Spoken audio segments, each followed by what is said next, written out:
السلام علیکم ورحمۃ اللہ وبرکاتہ.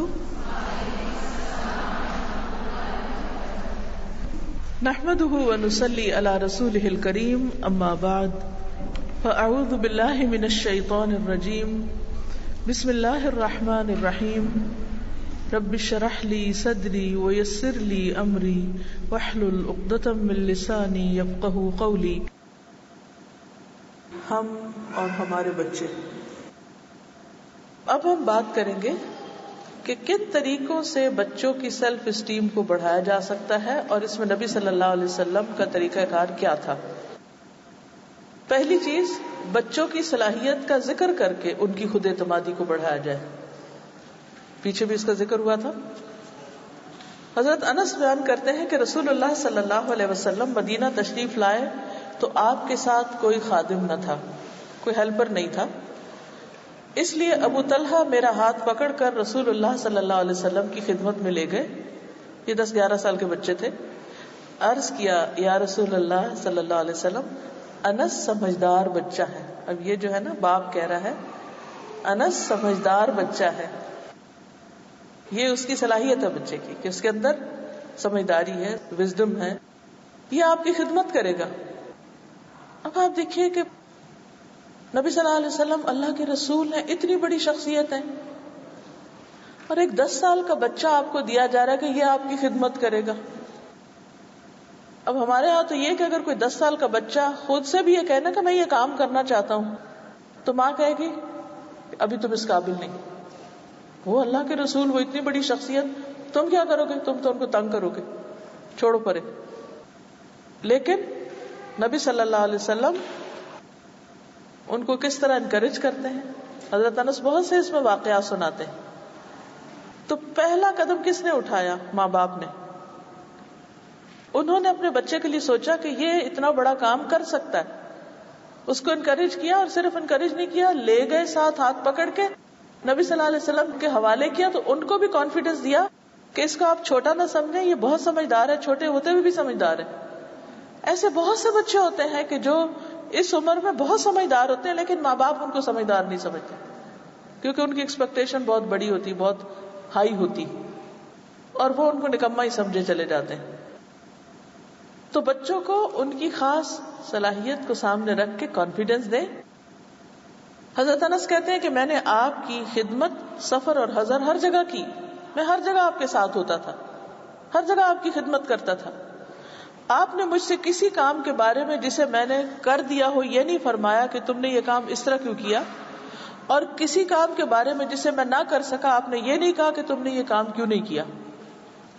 ہم سے اتنا صبر نہیں ہوتا نا، ہم ساتھ ہی تبصرہ کر دیتے ہیں، یہ کیوں نہیں کیا، یہ ایسے کیوں کیا، یہ ویسے کیوں کیا. اس سے کیا ہوتا ہے کہ سامنے والا جو ہے وہ اور بھی کانفیڈنس لوز کر دیتا ہے کہ ہائے میں تو نہیں کر سکتا. اچھا، اس کا نقصان کے تو پھر ہمیں ہی ہوتا ہے جو وہ کام نہیں کر پاتا، لیکن غلطی ہماری اپنی ہوتی اس کا کانفیڈنس خراب کرنے کی. تو اس میں آپ صلی اللہ علیہ وسلم حضرت انس سے خدمت لے رہے ہیں، لیکن ان کے اوپر منفی قسم کے اثرات نہیں ڈال رہے کہ ان کو ہر وقت کرٹیسائز کرتے رہے، کیونکہ وہ سمجھتے تھے بچہ ہے، اگر یہ کام نہیں کر سکا تو کوئی بات نہیں، بچہ ہے. یہ کتنی بڑی شہادت ہے. وہ کہتے ہیں کہ آپ نے کبھی یہ نہیں کہا کہ یہ کام تم نے ایسا کیوں کیا، اور کبھی جو نہ کیا ہو تو یہ نہیں کہا کہ تم نے کیوں نہیں کیا. ہم بچوں کے ساتھ کیا کرتے ہیں؟ اتنا ہے حوصلہ ہم نے؟ اسی طرح بچوں کی سیلف اسٹیم یا ان کا کانفیڈنس بڑھانے کے لیے ان کو اہم ذمہ داریاں بھی دیں، بڑے کام بھی دیں ان کو. زید بن ثابت کہتے ہیں کہ نبی صلی اللہ علیہ وسلم جب مدینہ منورہ تشریف لائے تو مجھے نبی صلی اللہ علیہ وسلم کی خدمت میں پیش کیا گیا. آپ مجھے دیکھ کر خوش ہوئے. لوگوں نے عرض کیا، یا رسول اللہ صلی اللہ علیہ وسلم، بنو نجار کے اس بچے کو آپ پر نازل ہونے والی قرآن کی 10 سے کچھ زیادہ صورتیں یاد ہیں. ایسا ہوتا ہے نا، جیسے مجلس میں کوئی بچہ آتا ہے تو ہم دیکھ کے ایک دم اس کو خوش ہوتے ہیں یا پیار سے دیکھتے ہیں. تو ایسے ہی آپ نے حضرت زید کو دیکھا تو صحابہ نے اور تعریف کی کہ اس بچے کو 10 سے زیادہ صورتیں یاد ہیں. تو آپ کو بہت تعجب ہوا کہ اچھا اس کا حافظہ اتنا اچھا ہے. فرمایا، زید یہودیوں کا طرز تحریر سیکھ لو، عبرانی زبان سیکھ لو. آپ نے کسی بڑے کو نہیں کہا، بچے کو کہہ رہے ہیں کہ تم یہ لینگویج سیکھ لو. کیونکہ اللہ کی قسم اپنے خطوط کے حوالے سے مجھے ان پر اعتماد نہیں کہ جب مجھے ان سے لکھوانا ہوتا ہے تو مجھے نہیں پتہ چلتا کہ کیا کرتے ہیں. وہ کہتے ہیں کہ میں نے ان کی لکھائی سیکھنا شروع کر دی. ابھی 15 دن نہیں گزرنے پائے تھے کہ میں اس میں مہارت حاصل کر چکا تھا، ماسٹری حاصل کر لی تھی. میں ان کے خطوط پڑھ کر نبی صلی اللہ علیہ وسلم کو سناتا، اور جب آپ جواب دیتے تو میں ہی اسے لکھا کرتا تھا. اب آپ دیکھیے کہ ایک بچہ ہے اور اللہ کے رسول صلی اللہ علیہ وسلم جو اس وقت ایک ہیڈ آف اسٹیٹ ہیں، ان کے خط پڑھ کے سنا رہا ہے اور خط لکھ رہا ہے. کبھی آپ دیں گے کسی بچے کو یہ کام؟ اگر وہ کرنا بھی چاہے تو ہم کہیں گے جاؤ جاؤ تم بچے ہو، ادھر بڑوں کی مجلس میں نہ بیٹھو. ہم ہر وقت بچوں کو یہی سناتے رہتے ہیں، اٹھو بچے بچے ہوتے ہیں، بڑوں میں نہیں بیٹھتے. یہ کبھی نہ کہا کریں. خود پہ کنٹرول کر لیں، اگر کوئی ایسی بات کرنی تو بعد میں کر لیں جو آپ سمجھتے کہ بچے کے سامنے نہیں کرنی چاہیے. لیکن بڑوں کی مجلس میں بچوں کو بٹھائیں. نبی صلی اللہ علیہ وسلم نے بچوں کے الگ پروگرام نہیں کیے تھے، بچوں کی الگ کلاسز کوئی نہیں ہوتی تھی اس وقت.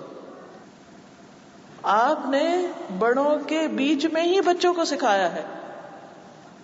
اسی لیے ہم دیکھتے ہیں کہ چھوٹے چھوٹے صحابہ 10-10 سال کی عمر میں جب نبی صلی اللہ علیہ وسلم فوت ہو گئے تو انہوں نے آپ کی احادیث سیکھی، جو آپ سے سیکھی براہ راست، اور پھر جو بڑے صحابہ سے سیکھی وہ سیکھ کر ایک طویل عرصے تک دین کو آگے پھیلاتے رہے، کیونکہ انہیں کانفیڈنس دیا گیا تھا کہ وہ یہ کام کر سکتے ہیں.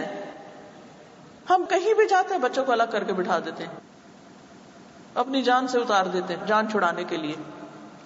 مثلا اکثر جو دعوتیں ہوتی ہیں، پارٹیز ہوتی ہیں، اس میں کس طرح ہوتا ہے؟ مرد الگ بیٹھ جاتے ہیں، یوتھ الگ بیٹھ جاتی ہے، لڑکیاں الگ بیٹھ جاتی ہیں، مائیں الگ قصے کرنے بیٹھ جاتی ہیں، ہر کوئی اپنے گروپ میں بیٹھ جاتا ہے. کوئی موقع نہیں ہوتا بچوں کے پاس کہ وہ بڑوں سے انٹریکٹ کر سکے اور بڑوں کی وزڈم بچوں تک پہنچے. اس سے بچے کبھی بھی نہیں سیکھتے، وہ بچے ہی رہتے ہیں، کیونکہ انہوں نے کوئی بڑی بات سنی نہیں، سیکھی نہیں، سمجھی نہیں، دیکھی نہیں کہ وہ بڑے آپس میں انٹریکٹ کیسے کر رہے ہیں یا بڑے چھوٹوں کے ساتھ کیسے پیش آئیں. نہیں، حتیٰ کہ کوئی بڑا گھر میں آئے بچوں کو ملواتے تک بھی نہیں، اس بات کی کوشش نہیں کرتے کہ بچے کسی بڑے کے پاس جا کے بیٹھیں اور کچھ سنیں اور سیکھیں. لیکن اس کے برعکس جو مائیں اس چیز کا اہتمام کرتی ہیں، نانی دادی کے پاس بٹھاتی ہیں، بڑے بزرگ گھر میں آتے ہیں ان کے پاس بٹھاتی ہیں، ان کے ساتھ لٹاتی ہیں چھوٹے بچوں کو، ان کی گود میں دیتی ہیں جا کے، کیونکہ ان کے اندر بچوں کے لیے ایک اور ہی طرح کا پیار ہوتا ہے. جو بچوں کے بچے ہوتے ہیں مثلاً، یا بہن بھائیوں کے بچے ہوتے ہیں، یا پھر اسکالرز کے پاس خود لے جاتی ہیں. تاریخ اسلام کو آپ دیکھیں، بے شمار کتابوں کے اوپر بچوں کے نام لکھے ہوتے تھے کہ اس بچے نے مجھ سے یہ کتاب اپنی ماں کی گود میں سنی تھی. وہ ان کو باقاعدہ سرٹیفکیٹ دیا کرتے تھے. اور مائیں دودھ پیتے بچوں کو بھی لے جاتی تھی، مسجد بھی لے جاتی تھی اور اسکالرز کی مجلسوں میں بھی لے جاتی تھی.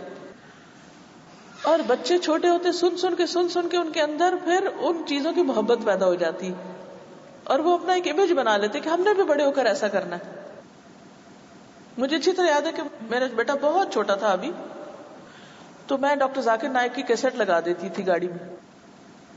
جب وہ حوالے کوٹ کرتے تھے مختلف تو اتنا ایکسائٹیڈ ہو جاتا تھا اور اس کے دل میں ایک محبت پیدا ہو گئی ان کے لیے.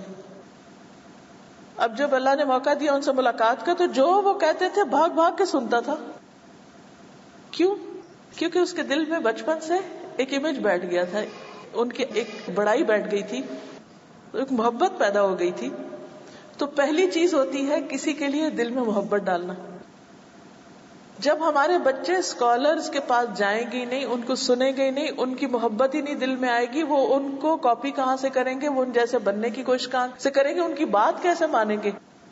ہمارے بچے تو الٹے نفرت کرتے ہیں پھر، کیونکہ ہم زیادہ ان کی شخصیت کے کچھ بولتے رہتے ہیں کہ فلاں بہت اچھا ہے، فلاں اچھا ہے، لیکن بچوں کے دل میں محبت نہیں پیدا کرتے.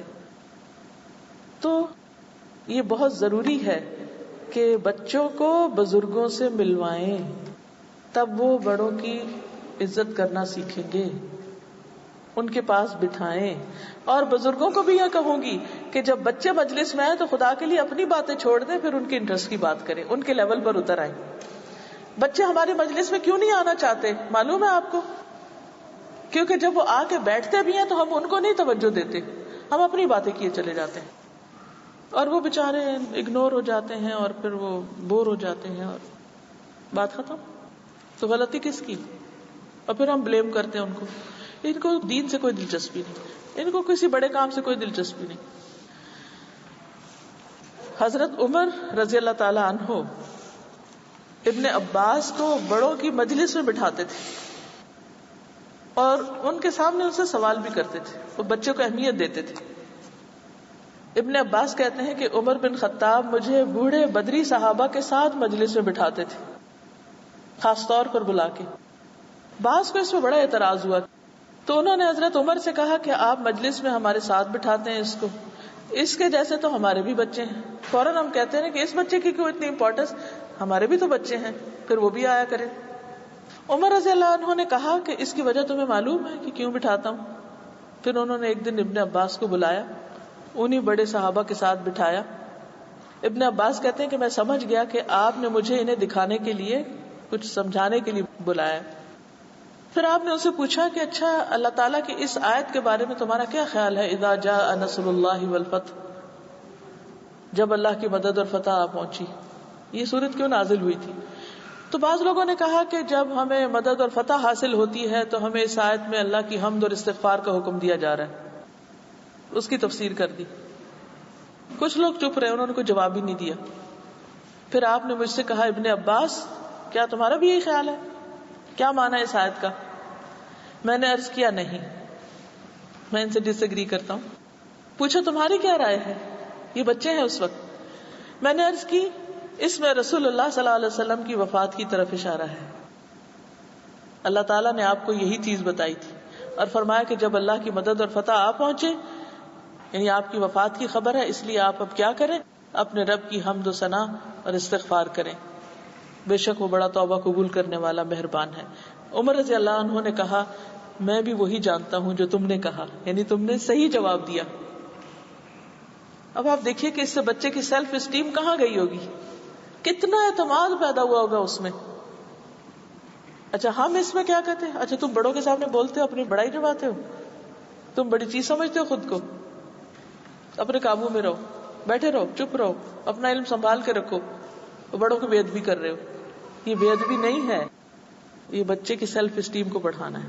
اور اس میں ایک نارمل طریقے سے بات ہو رہی ہے، کوئی بدتمیزی نہیں، بد اخلاقی نہیں، کچھ بھی نہیں. پھر بچوں کو شروع سے ہی ذمہ داری کا احساس دلانا. آپ کو معلوم ہے کہ جب نبی صلی اللہ علیہ وسلم سجدے میں جاتے تو حضرت حسن حسین اوپر چڑھ جاتے اور پیار سے پکڑ کے اتارتے. تو ایک دفعہ جب آپ نے نماز پڑھ لی تو لوگ کہنے لگے اے اللہ کے رسول صلی اللہ علیہ وسلم، آپ حسن کے ساتھ جو سلوک کرتے ہیں وہ ہم نے آپ کو کسی دوسرے کے ساتھ کرتے ہوئے نہیں دیکھا، یعنی اتنا پیار، اتنی نرمی، اتنی اچھی طرح. آپ نے فرمایا یقیناً یہ دنیا میں میرا پھول ہے، میرا یہ بیٹا سردار ہے. یعنی بچپن سے ہی اس کے دل میں ڈالا کہ you have to lead, you are a leader, میرا یہ بچہ سردار ہے. ایک طرف کہہ رہے ہیں یہ پھول ہے اور دوسری طرف کہہ رہے ہیں یہ سردار ہے، یعنی یہ میرے اوپر چڑھ سکتا ہے.